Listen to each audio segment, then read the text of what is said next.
Mga truck at iba pang heavy vehicles hindi muna pinapadaan sa Arellano Street, Dagupan City.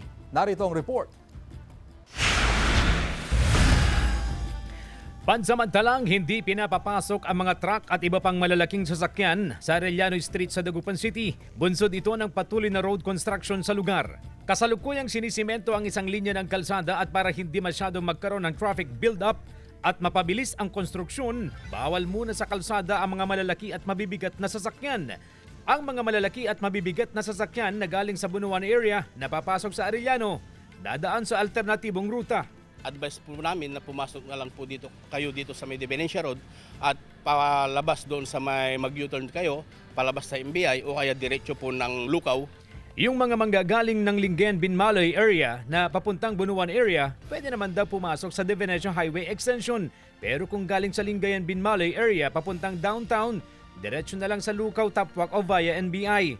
Araw-araw dumadaan sa Arellano si Tatay Bobit. Sinusundo ang mga anak sa isang universidad doon. Malaking harang daw sa daan ang mga truck kaya tama lang daw ang abiso ng poso. Abala sila, ang lalaki ng truck eh. Kaya dapat lang talaga na bawalan muna sila. Habang hindi pa naayos yung makakatulong din sila maibsan yung traffic.